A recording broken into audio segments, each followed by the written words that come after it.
Last year, we processed 147,124 returns. Fun, right?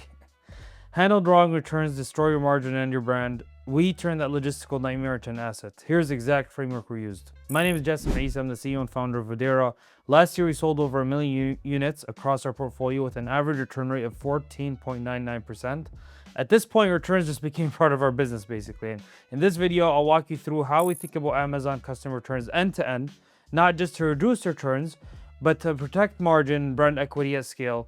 And stick around to the end for the 8 tactics we are doing this year to reduce returns by 23% projected. Why are returns so dangerous?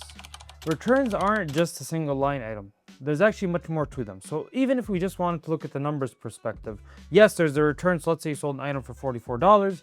Obviously that $44 is getting taken away from that sale. But more importantly, not everything is going to be, not all the Amazon fees associated with that are going to be refunded. So the referral fee, yes, is going to be refunded to you, but the fulfillment fee is not going to be refunded. Amazon is going to keep that, but also any associated fees you had with initial shipping. So from your warehouse to, let's say, Amazon's FC, the inbound, that's obviously not going to be reimbursed. The only thing reimbursed from the fees is just the referral fee. But even besides that, once it's returned, there's a return fee. So that's what Amazon charges basically to return the item from the customer to Amazon's warehouse. So you're paying for that. But then there's also any labor fees. There's also a removal order fee if you want to ship that back to you. So the reverse logistics side of things becomes very, very complicated with many downstream fees associated that you don't necessarily see at the initial point of it. But then the other part of customer returns also has to do with brand equity. Usually a return has to do, not always, again, I'm going to get more into this later, but with a negative customer experience. And you want to make sure you're protecting your brand equity. So it's very important to oversee brand returns. Why are they coming in? All that kind of stuff, rather than just looking at a single P&L line item and not seeing all the associated fees that come with that. How we look at customer returns. Customer returns in and of themselves is not an issue. Rather, we look at the underlying signal the return is telling us. And it usually falls into 4 buckets. The first one is expectation misalignment. So the customer received something that they did not expect. And this is usually 2 sides. Either the PDP portrayed something the product doesn't have, or there was an unspoken expectation based on the category. So one simple explanation of the unspoken expectation is we're working with a brand that had a foot massager, and they haven't updated the PDP or the product in actually many years. But lately, what the foot massagers are now having is a remote, basically, that turns it on. All the other competitors had a remote. So a lot of customers, they were leading in that category, assumed that this one also had a remote because everyone else in the market started including remotes. So although we didn't have anything in the PDP for it, the customers didn't get it. So what we did, and that's where we have to make sure we are uploading it, we specifically outlined no remote in the title, right? So that way, and then in the meantime, we updated the product to start including a remote. And it took a month, but we obviously wanted to improve return rates immediately, and we wanted to align the expectations. So that's where aligning expectations, you either update the PDP to reflect the product itself, even if it's an unspoken expectation, again, as I mentioned earlier, or you update the product to match that expectation. The second one is very simple. It's product issues. You had products that came in, they didn't do quality control, or let's say you tried a new factory, they're using, for example, one example is they were using recycled plastic instead of the other plastic that the other factory was using. So you don't have a great spec sheet. So now the products are less quality. That's a product issue. The third one is customer journey friction. This one has to do with, for example, getting it a little bit too late, running into issues with Amazon, not liking the journey that they went through. And the fourth one, and this is one that's very overlooked, is the customer or category behavior. And this is very important because some categories, there's just no way around it. For example, the return rate you mentioned at the beginning is actually fairly high.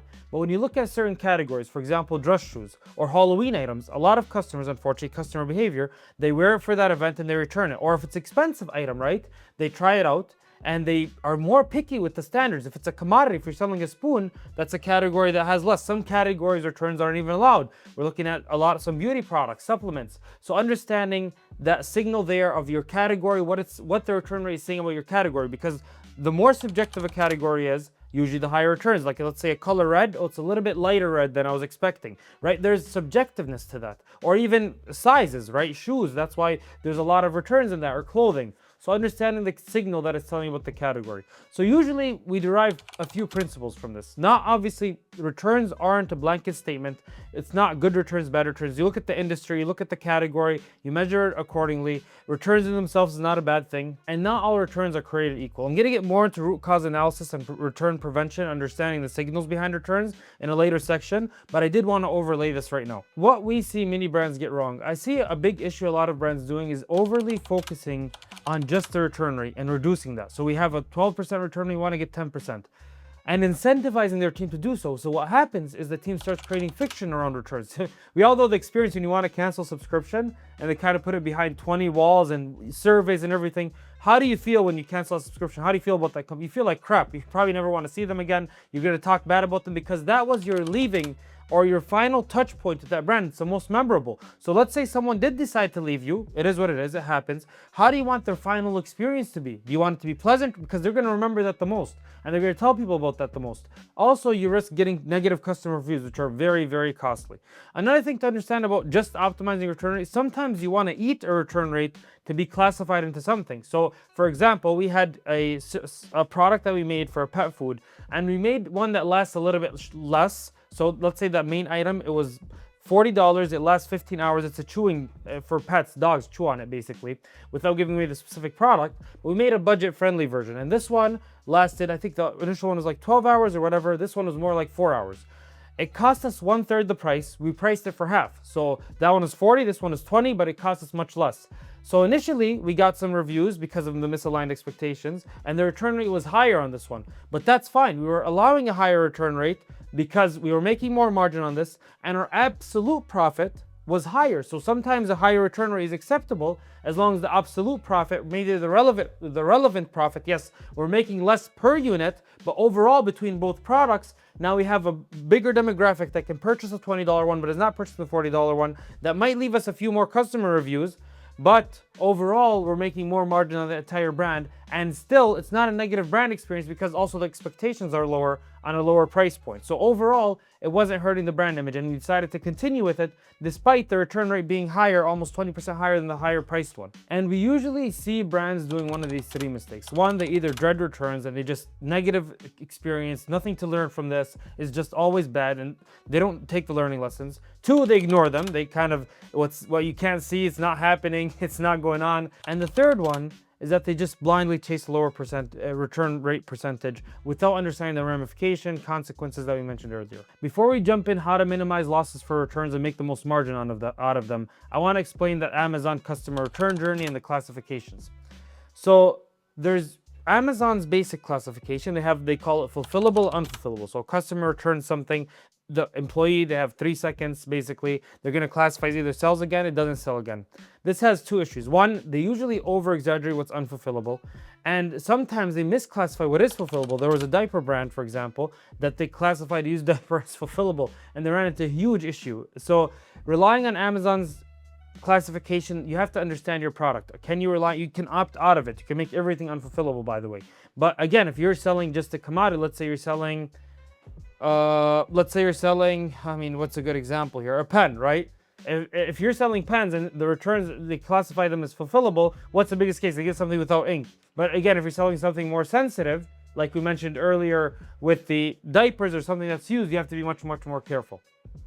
So that's understanding Amazon's classification. But even past that, the unfulfillable, Amazon's very lenient to classify unfulfillable. We found that 80%, not 80, let's say 70% of the returns that Amazon classifies as fulfillable, we can still sell them. So what we do is we usually get back a lot of the returns and we classify them in tiers. Grade A, we can sell it back on all the primary marketplaces. Grade B, this can go on eBay, etc. Grade C, this has to go to liquidation site, so B stock or whatever. And grade D, this is just donate, garbage, return, wherever, declassify. So that's where our team is going through them. They're trying to revamp the products, they're trying to reorganize them, but understanding that classification and having where each item lives is very important. And we're very picky because we also want to protect our brand equity, because we don't want to resell something again that can't be resold and the customer gets a bad image of us. You can also sell them used on Amazon. There's used like new, used very good, used good, and we have done that with certain categories. But just understanding the classification, the difference between your internal classification and Amazon's classification, and the importance of having that difference. How to recover funds with Amazon returns. The first one is fighting non-compliant returns. Sadly, there's many scammers on Amazon. Obviously, it's not like as a percentage, it's still very small, but as an amount, it's still very high. So that bait and switch. They order something and send something else back. You can ask Amazon for reimbursement with that. You have to take a picture of the item with the LPN number, with the UPC, you open a case with Amazon, and they've been fairly good with reimbursing those. So you just have to make the right evidence and you have to submit it to Amazon. So make sure all non-compliant, that's bait and switch is one example. There's other examples, there's a whole list of non-compliant returns. There's TOS, Amazon's terms of service, where you can return. And if a customer violates the terms of service, you want to make sure you open a case to recover those funds. The second thing is using Amazon's liquidation or grade and resell program. So the liquidation program, it's somewhat useful for products that have a low cost of goods and a low and very heavy, because you're not paying for Amazon to return this product back to you, which is usually you're going to pay your removal order fee for that.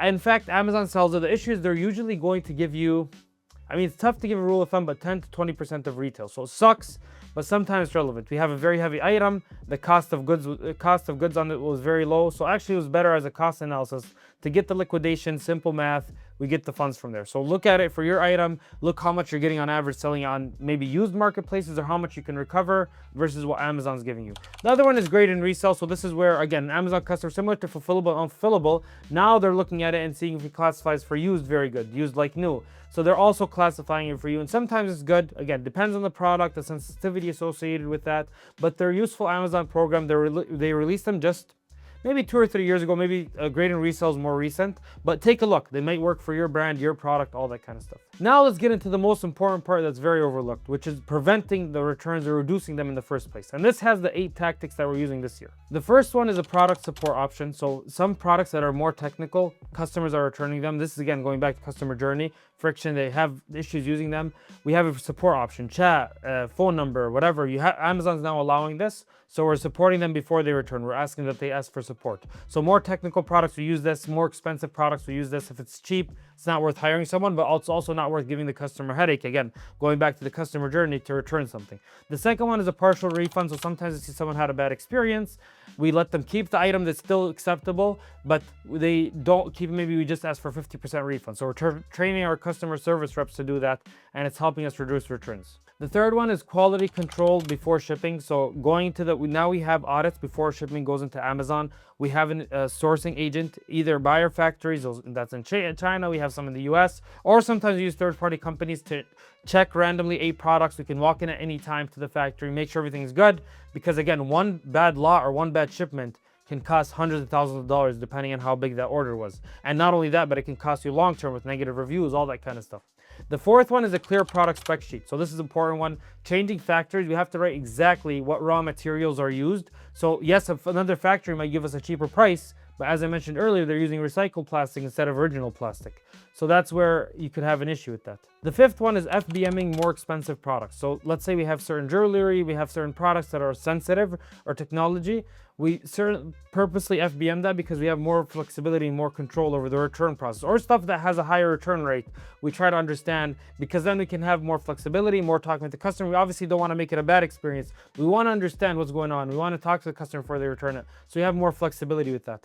The sixth, and this is the most important one, it addresses it from the root cause, but it's aligning expectations. We mentioned this earlier. We're doing now AI customer analysis for customer reviews, understanding what's going on wrong, understanding the messaging, what's going on wrong, what's frequently returned reason. Is it something that's missing in the PDP, product detail page, that they're not seeing in the item, or is it something in the item that we have to update that is available in the product detail page? One example is we had a item, so this is just a simple example.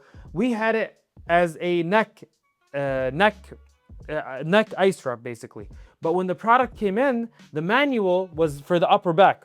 The product worked for both, but sometimes customers just want to look through things quickly. Again, going back to customer journey friction. So we updated the PDP and we updated the manual to make sure it notates both, and that reduced returns. I have a video attached at the end of improving customer returns. I went through that all. And obviously, if you improve customer returns, by default, you're going to improve reviews because your product is better, the product journey is better. So I'll attach that at the end, and You can go through it, but the biggest thing is aligning expectations, reading rigorously through your reviews, even the Vine reviews. Those are people that take time to write it. I know everyone hates them, but they actually provide good insights, and we've been able to benefit them. Like one example is on a crib mattress that we're selling. It was only 2 inches.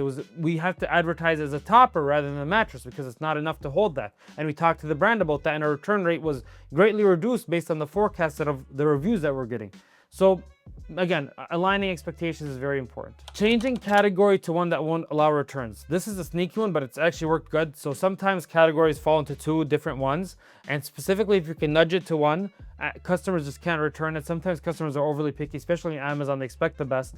So we have been able to successfully change the category when it's kind of double dipping to one that won't allow returns. There's certain categories that won't allow. You can research this online. So if you see if your product is on the edge, and see if you can nudge it and change the category node to that one instead. And then the 8th one is starting all the way from product development and manufacturing, product entering, to enter products that have less of a return rate and factoring that into the unit economics. And we've been doing that a lot. We've been shifting it to categories with less, whether that's, or developing the product from day one to a customer segment that's less picky or less likely to return products. So now, for example, if we are doing Halloween products, we have to factor in that there's a higher return rate, or event-related products, the higher return rates.